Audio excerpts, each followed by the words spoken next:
Alors, bonjour tout le monde. Aujourd'hui, on va essayer de vous expliquer l'automatique linéaire. Donc, on va voir que ce cours il est divisé en quatre parties. Avant de commencer, je dois remercier monsieur professeur Othman Filalis, et mon professeur en cycle d'ingénieur. C'est lui qui m'a enseigné l'asservissement et l'automatique linéaire. Donc, je vous remercie et pour vous rendre hommage, je vais essayer d'expliquer le cours à partir de vos supports de cours. Donc, l'automatique linéaire, on peut le diviser en quatre parties. La première partie, c'est les moyens d'analyse des systèmes linéaires continus. Deuxième partie, c'est la constitution des systèmes linéaires asservis. La troisième partie, on va étudier les performances, c'est-à-dire la stabilité des moyens asservis. Et la dernière, ce sont les corrections. Donc, la première partie sera dédiée à l'analyse des systèmes, c'est-à-dire on va étudier théoriquement les phénomènes physiques. On va voir que ces phénomènes physiques ils sont définis par des équations différentielles. La résolution des équations différentielles, il y a toujours la méthode classique que vous connaissez et la méthode que je vous propose aujourd'hui, c'est la méthode de la transformée de Laplace. Puis on va voir que la modélisation des systèmes sont organisés par des transmittances, ou bien on va en nommer des transformés de fonctions transfert. Puis on va voir la méthode graphique, comment on peut décrire ces transformés de Laplace. Donc, ces fonctions transfert, pardon. Donc, je vais commencer par le premier chapitre où il y a l'introduction, donc la définition du système automatique. Donc déjà, il faut faire une petite chose, la différence entre automatique et automatisme. Quand on parle d'automatique, c'est-à-dire on parle des systèmes continus, mais quand on parle d'automatisme, c'est-à-dire on parle des systèmes discrets. Les systèmes discrets qui sont définis par des séquences, c'est-à-dire des étapes de fonctionnement. On parle de séquences, juste première séquence, deuxième séquence, ainsi de suite. Donc, le fonctionnement, il est discret. Mais les systèmes automatiques, le fonctionnement, il est continu. C'est la différence. Donc, s'il vous plaît, faites la différence entre automatique et automatique. Au niveau d'automatique, quand on parle d'automatique, bien sûr, l'opposé, c'est le manuel.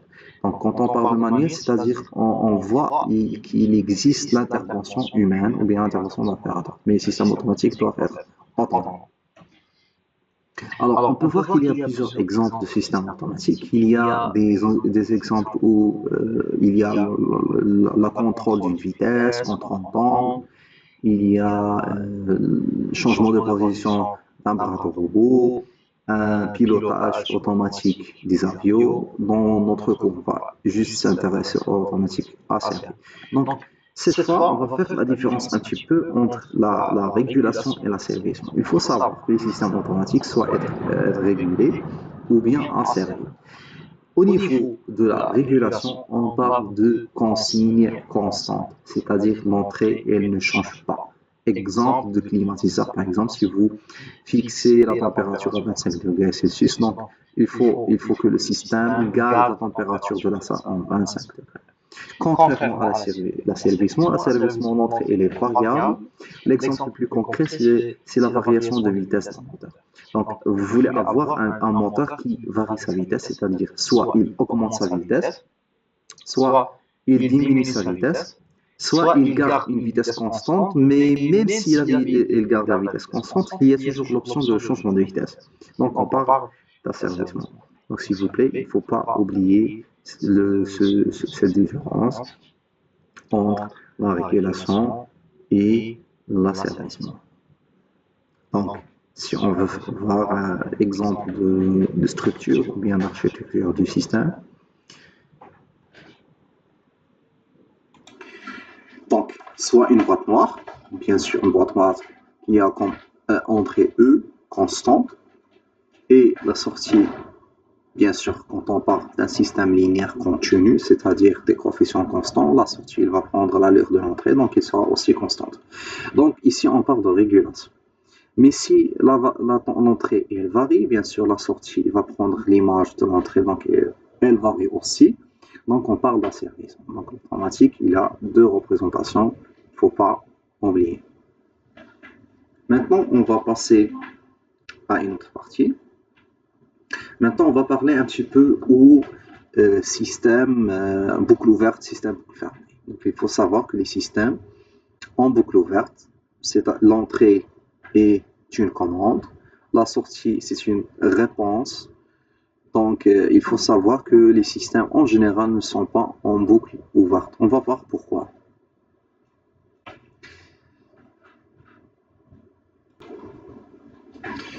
Imaginez avec moi que vous avez une variation de moteur, c'est-à-dire l'entrée est de type tension, et une variation de sortie, c'est une vitesse. Par analogie, par exemple, si on désire avoir que la vitesse tourne à 1000 tours par minute, on va essayer d'alimenter par 12 volts. Donc, au niveau d'entrée, la consigne, elle va changer de régime permanent à un autre régime permanent. Imaginons que l'état initial d'un moteur était en arrêt, c'est-à-dire la vitesse est 0 tours par minute. En appliquant la consigne 12 volts, l'alimentation piquera.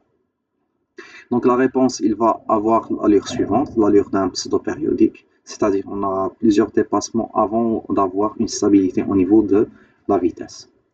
Mais cette fois, imaginons que cette vitesse atteint n'est pas 1000 tours par minute, c'est-à-dire une vitesse plus faible que ça, c'est-à-dire exemple de 900 tours par minute.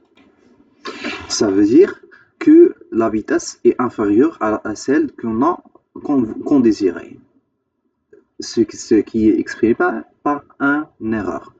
D'où l'intérêt de la boucle fermée. Si on désire élaborer une commande qui va corriger ce problème, bien sûr, on a besoin d'un capteur qui va traduire la commande d'une vitesse à une tension. Donc, si la 900 tours par minute, ça veut dire que la tension c'est 10 volts. En utilisant un comparateur, on peut voir qu'il y a la variation entre 12 volts et 12 volts et 10 volts, ce qui est 2 volts. Cette erreur, en général, on devait avoir 0 volts, c'est-à-dire le retour sera 12 volts avec la vitesse de 1000 tours par minute, mais l'erreur, il est 2 volts.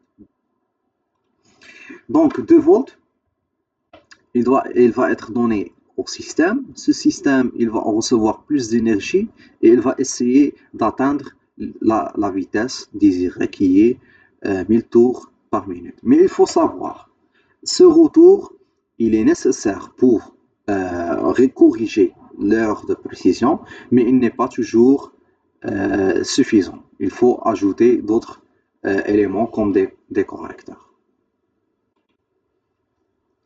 Donc, pour observer les grandeurs de sortie, bien sûr, on aura besoin d'un capteur de vitesse, dans le cas de vitesse, mais parfois des capteurs de température si le système est de température. Donc, la boucle fermée, elle est nécessaire, mais pas toujours suffisante pour corriger cette erreur.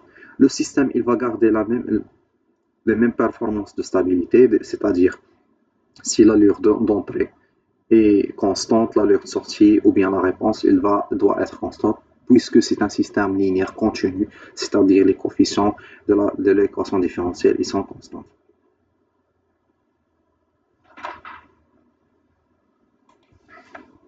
Un autre exemple ou bien explication des systèmes en boucle fermée. Exemple de chauffage d'une salle. Donc pour réaliser un chauffage de sable, donc on a besoin d'un microcontrôleur qui va commander un transistor. Ce transistor, il sera branché à une alimentation continue et une résistance chauffante. Le client ou bien l'utilisateur de ce système, il doit utiliser le clavier pour donner la consigne de température. La consigne de température sera aussi affichée dans un afficheur grâce au microcontrôleur. Et le microcontrôleur, suivant la température existence d'un capteur externe, il va voir s'il doit augmenter, s'il doit donner de l'énergie aux résistances pour chauffer. Par exemple, si la salle est de 20 degrés Celsius, le microcontrôleur il va commander l'interrupteur grâce à un rapport cyclique. Le rapport cyclique, il va augmenter pour donner plus d'énergie aux résistances chauffantes. Exemple de capteur ou bien exemple de résistance chauffante, c'est le capteur. Exemple de capteur, c'est le capteur de CTC qu'on a déjà vu dans le cours, dans le chapitre des capteurs.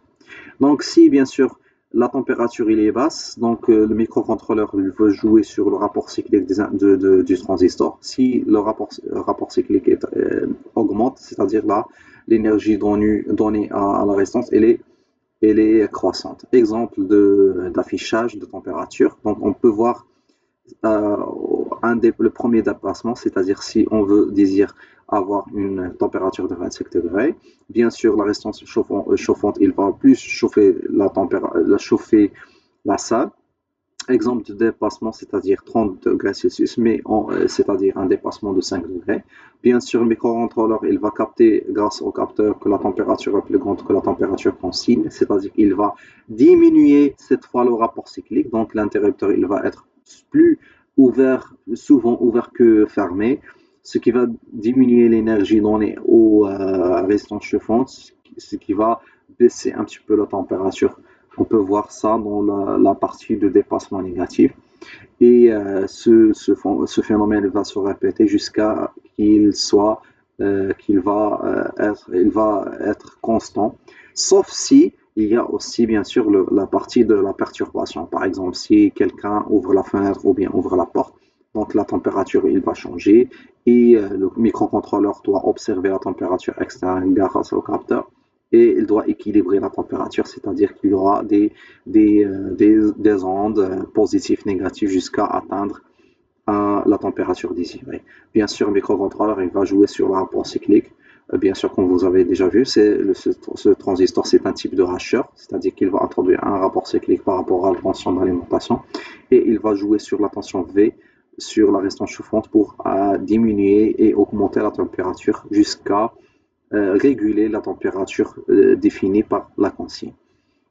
Bien sûr, dans la partie thermostat ou bien la partie de commande, on aura comme système le microcontrôleur et le hacheur pour réguler, qui va contrôler la température donnée pardon, l'énergie électrique donnée au capteur, donnée aux actionneurs chauffants pour réguler suivant la température fermée. Donc ici, on peut voir un exemple qui est concret sur la boucle fermée. Donc grâce à la boucle fermée, on peut diminuer l'erreur. Maintenant, on va passer à la deuxième chapitre, c'est le chapitre des équations des systèmes linéaires. Bien sûr, le système il sera défini par un ensemble d'équations. Et bien sûr, il faut savoir que le type d'entrée, parfois, il y a plusieurs entrées à la fois, ou bien et plusieurs sorties à la fois dans les systèmes multivariables. Dans notre cas, on va uniquement voir une seule entrée, une seule sortie, donc univariable.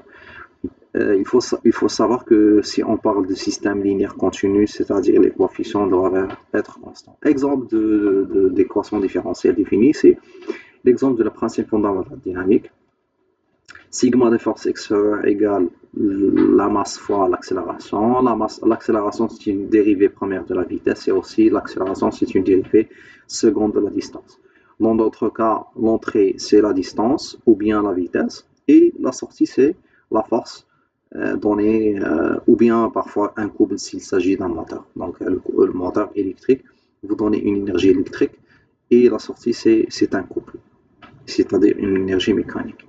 Donc, dans notre cas, le coefficient, c'est la masse. La masse d'un moteur ou bien la masse de la charge, elle est constante. Donc, on parle ici d'un système linéaire invariant, un système linéaire continu.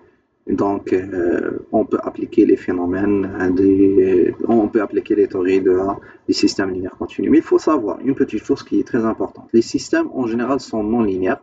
Et il faut toujours estimer qu'il y a une phase de non-linéarité qui va être, si on a l'opportunité de faire des études des systèmes non linéaires, on va voir que les systèmes non linéaires, avant de travailler, il faut définir une marge non linéaire pour essayer toujours de travailler dans les normes de la partie linéaire et d'éviter de tomber dans les phases non linéaires. Maintenant, passons aux propriétés de la transformation de Laplace. On va voir que la résolution des équations différentielles sera résolue par l'outil mathématique de la transformation de Laplace. Alors, sachant que l'exemple qu'on a vu du premier ordre, principe fondamental dynamique, on peut avoir des équations de telle façon, c'est-à-dire une dérivée d'entrée fois un coefficient constant plus la variable d'entrée fois le coefficient P égale, égale E. Donc, pour résoudre cette équation, on peut simplifier cette équation à l'aide de la transformation de Laplace, c'est-à-dire en utilisant le phénomène de la dérivation. On dit que la transformation de Laplace d'une dérivée, c'est P, la variable de Laplace, qui est G fois oméga, multiplié par la fonction de Laplace de la variable, moins la limite de la variable quand t tend vers 0, c'est-à-dire l'état initial.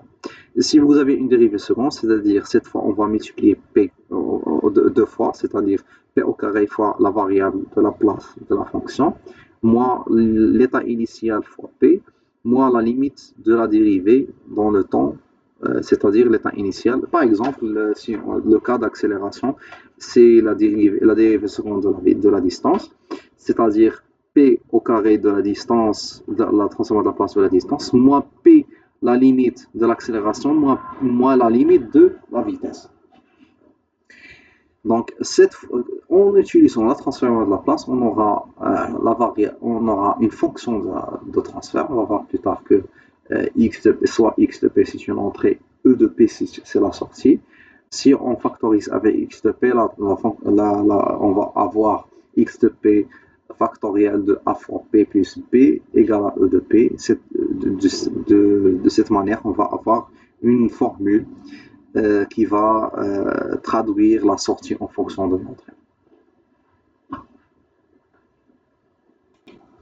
Alors, on peut généraliser la formule de la place, la propriété de dérivation de la formule de la place. Donc, si vous avez une dérivée énième d'une variable, il va avoir comme formule, exemple, ordre 3, donc dérivée troisième de f de t, c'est p à la puissance 3 f de p, moins p, la limite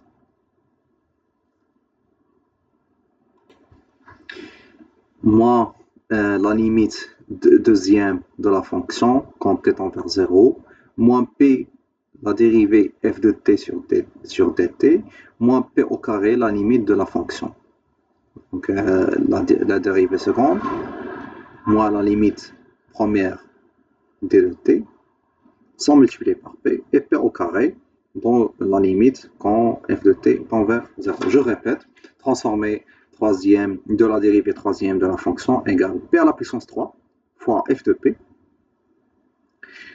moins f de p bien sûr, grand F, moins la limite de la fonction seconde d de t, sans multiplier par p, moins la limite, bien sûr, quand t tend vers 0, c'est pas p, quand t tend vers 0, plus, moins la limite de p fois la première dérivée, moins la limite quand p au carré de la fonction dans t quand t tend vers 0.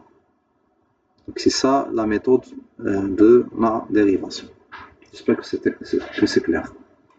Maintenant, on va passer à un exemple de transformer de la place. Cette fois, on va essayer de travailler l'exemple des échelons. Donc, si vous avez un échelon, dans notre cas, un échelon unitaire, la transformée de la place sera 1 sur P.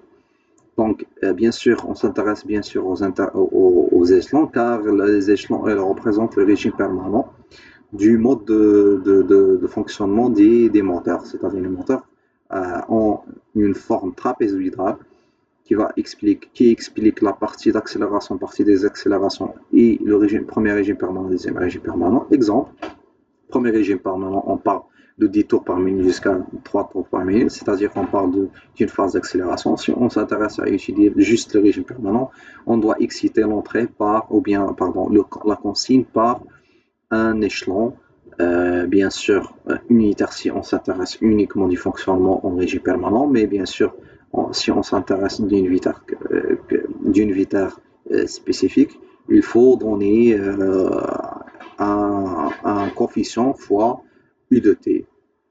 U de t, bien sûr, en traitement de signal, comme je vous ai déjà dit, il explique la causalité, c'est-à-dire qu'il existe uniquement la valeur présente et future, c'est-à-dire l'état passé et les nuls. Dans notre cas, bien sûr, comme je répète, l'accélération, c'est-à-dire un coefficient positif et les accélérations, un coefficient négatif. On va voir cela dans la partie rampe. Donc, si vous voulez, bien sûr, savoir comment peut-on passer de l'écriture temporelle de l'échelon 1 à l'écriture de place, je vous invite de voir une autre vidéo où j'ai bien expliqué d'une manière plus détaillée comment j'ai trouvé 1 sur P. Et bien sûr, la même chose pour la deuxième type d'entrée, qu'il s'agit de rampe. Comment on a passé de rampe à A sur P au carré. Maintenant, je vais donner un autre exemple d'un système à équation suivante. Dans notre cas, on aura comme condition initiale égale à 0. Donc, on a deuxième dérivée, c'est P au carré fois S de P, fois 4. Donc, là, on va utiliser la propriété de la linéarité, fois S de P, et la première constante, donc c'est 3 fois S de P, et 2 fois E de T, ça va devenir 2 fois E de P. Donc on aura comme formule S de P égale à 2 sur P au carré plus 4P moins 3 E de P. Dans notre cas, on va exciter l'entrée par un échelon unitaire, c'est-à-dire uniquement U de T. La transformée de la place, c'est 1 sur P. On va remplacer cette expression, cette formule par 1 sur P. On va avoir la formule suivante, 2 sur P factoriel de P au carré moins 4P plus 3. Donc, bien sûr, on va utiliser les techniques d'identification pour séparer, pour simplifier l'équation. On va avoir A égale à 2 sur 3, B sur 1 sur 3 et C égale à 1. Bien sûr, la formule va être décomposée en trois parties. A sur P, B sur P plus 3 et C sur P plus 1. Donc, on va voir maintenant comment peut-on transformer de la place de P à la formule temporelle grâce à la méthode d'identification. Il faut savoir, dans les exercices, en général, va vous donner un tableau. Ce tableau va vous aider pour trouver la transformée temporelle si il vous donne la transformée de la place. Et bien sûr, la méthode est réciproque parce que on peut utiliser la propriété linéaire, c'est-à-dire on garde la même forme avec les sons. Donc, dans notre cas, on a 2 sur 3 fois P qui va être transformé à 2 sur 3 U de T parce que 1 sur P, c'est l'échelon unitaire. Voilà. 1 sur 3 factoriel P plus 3. Donc 1 sur 3, c'est un coefficient. On va utiliser transformer de la propriété de linéaire. Donc ici, il s'agit d'un retard. Je vais vous expliquer comment. Donc si on prend, on va utiliser un changement de variable, c'est-à-dire P' égale à P plus 3. L'expression va devenir 1 sur 3, 1 sur P'. 1 sur P', c'est un échelon unitaire, et plus 3, c'est un retard, c'est-à-dire un exponentiel moins 3 de t. Je vais vous le démontrer, ne vous inquiétez pas, c'est très facile. Donc, et pour démontrer, il faut se rappeler de l'équation de la place. L'équation de la place, 1 sur P, c'est exponentiellement P de t, bien sûr, fois U de t, puisque l'intégrale est de 0 à plus l'infini, donc U de t, c'est 1. Bien sûr, on va garder les mêmes dérivés juste pour vous expliquer. Maintenant, on va remplacer P' par P plus 3. Et vous allez voir que l'apparition de l'exponentielle moins 3t, c'est très simple. P', donc P' c'est égal à P plus 3. Donc l'exponentielle de P plus 3, bien sûr, entre parenthèses fois t. Donc maintenant, on va essayer, bien sûr, c'est 1 sur P'. Donc maintenant, on va essayer de séparer P plus 3, donc ça va devenir exponentielle de moins 3t moins l'exponentielle p de t. Donc ici, vous pouvez voir le retard exponentiel mais moins 3t qui va, bien sûr, va sortir de l'intégrale. Donc l'expression va devenir 1 sur 3 exponentielle moins 3t. Donc on peut faire aussi la même chose pour la troisième partie qui est 1 sur moins 1 sur p plus 1. Donc ici on a moins 1, donc je crois que c'est clair. Donc moins 1 sur p plus 1, on peut voir que le retard c'est exponentiel moins de t. Bien sûr, moins 1 c'est le moins en utilisant les propriétés de linéarité. Donc la solution c'est s de t, 2 sur 3, 1 sur 3 exponentielle moins 3 de t moins l'exponentielle moins de t. Donc la même chose qu'on a fait pour p plus 3, on va faire pour p plus 1. Donc ici, vous pouvez constater qu'il y a, bien sûr, la même chose si vous avez P-1, donc le retard sera exponentiel de T. Et de T exponentiel de T directement. Il n'y a pas le moins avec le moins va devenir un plus.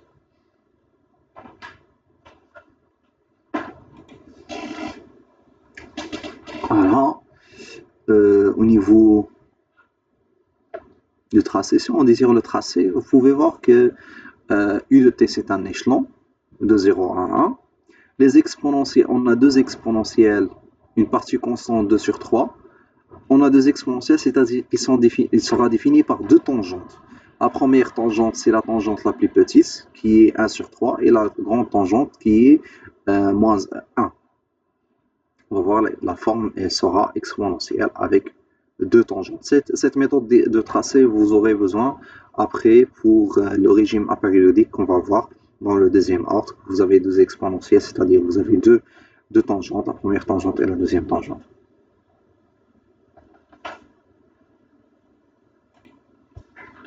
Voilà, je vais essayer de tracer. Donc, on a comme état final, c'est la factorisation 2 sur 3, 1 sur 3. Et maintenant, on va essayer de tracer les deux tangentes, la première et la deuxième tangente. Donc, c'est une méthode que je vais tracer maintenant. C'est juste approximatif. Je vous invite d'utiliser les logiciels de tracé, des logiciels comme MATLAB. Donc, vous pouvez uniquement donner la formule et c'est lui qui va s'occuper de tracer la forme temporelle continue de la fonction de sortie, ou bien en automatique, on parle de réponse. Première tangente 1 sur 3, la plus petite. Et 1, c'est la deuxième tangente. Donc vous avez une allure comme ça, deux tangentes. Méthode approximative. Maintenant, on va passer à une deuxième partie. C'est la partie où vous avez des systèmes à plusieurs ordres. Donc il faut savoir qu'un système linéaire, c'est-à-dire des coefficients constants, et vous avez une somme de dérivées d'entrée égale à une somme de dérivées de sortie. Donc les dérivées de sortie, la puissance l'ordre le plus grand de dérivées, on parle ici d'ordre de système, c'est-à-dire petit n, c'est l'ordre de système, et bien sûr égale à une somme de dérivées d'entrée avec puissance ou bien avec ordre petit m. Il faut savoir que toujours petit n est plus grand que petit m, donc c'est-à-dire il y a des dérivées de sortie plus que des dérivées d'entrée. C'est clair. Il faut savoir que les phénomènes physiques, ils sont comme ça. Pourquoi? Parce qu'on ne peut pas avoir une variation de sortie sans avoir une variation d'entrée. Donc la variation de sortie, euh, elle est plutôt plus grande, elle est plus souvent première que la deuxième. Pardon, je vais essayer de vous expliquer plus facile. Donc, si vous n'avez pas de variation d'entrée, vous n'aurez pas une variation de sortie. Donc là, la variation, si l'entrée est constante, c'est-à-dire on ne peut pas avoir une variation de sortie. Ce si vous avez des bruits, par exemple. Donc, l'ordre de système C petit n, doit être toujours plus grand que grand M. Donc, si on simplifions cette équation différentielle à une fonction de transfert, c'est-à-dire la relation qu'il y a entre la sortie S de P et l'entrée E de P, on aura l'allure suivante, c'est-à-dire un numérateur, un polynôme dénumérateur et un polynôme de dénumérateur. Numérateur à puissance petit m et dénumérateur à puissance petit n.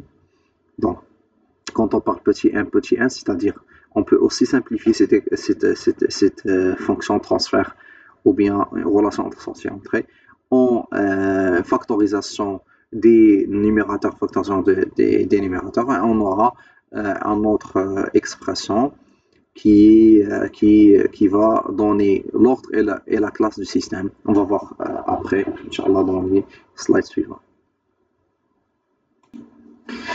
Alors, si vous avez l'expression de la fonction transfert, c'est-à-dire la relation qui lie la sortie à l'entrée, c'est-à-dire un polynôme au numérateur et un polynôme en dénumérateur, maintenant, vous pouvez faire un schéma fonctionnel du système du phénomène physique qui sera modélisé par une fonction transfert, G de P, qui lie la sortie et l'entrée.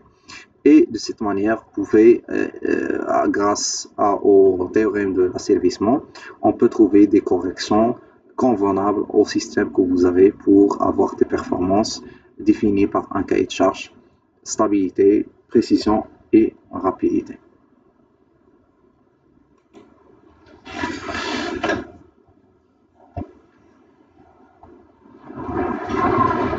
Bien sûr, il faut savoir que les fonctions transfert et que les systèmes ne sont pas uniquement définis par un seul bloc. Parfois, vous pouvez trouver que les systèmes sont définis par plusieurs blocs, c'est-à-dire deux systèmes 1 en 1. On va voir des exemples de machines à continu. L'exemple, je vous invite aussi pour voir une autre vidéo de modélisation de moteur à courant continu qui est dans cette chaîne pour voir un exemple qui est concret. Donc, comme je vous ai dit, que les systèmes ne sont pas souvent définis par un seul bloc. Parfois, vous avez l'entrée d'un bloc et la sortie d'un autre. Donc, vous avez deux blocs, G1 de P et G2P. Donc, si vous avez deux blocs successifs, vous pouvez les faciliter en un seul bloc, juste en multipliant les deux fonctions transfert des deux blocs. Donc, si vous avez les blocs série, vous pouvez faire cette simplification. Une petite démonstration, si vous avez G1 de P qui est S1 de P sur E1 de P, on peut, grâce à l'intermédiaire bien sûr, c'est S1 de P, c'est E2 de P, puisque l'entrée c'est la sortie de l'autre. G2 de P, c'est E2 de P sur S2 de P. Donc, grand G de P qui a pour entrée S2 de P et pour entrée E1 de P, en introduisant le S1 de P, c'est-à-dire E1 de P ou E2 de P, on peut avoir que S2 de P sur E2 de P multiplié par E2 de P sur E1 de P, qui va être exprimé par la multiplication des deux grains G1 et G2.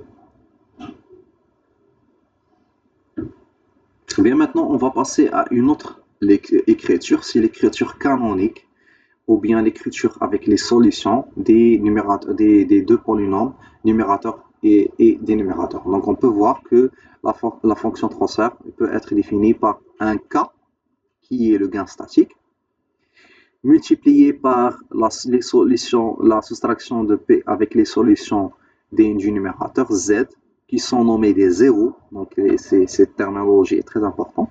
Les zéros, c'est-à-dire P moins Z1 jusqu'à P moins Zm.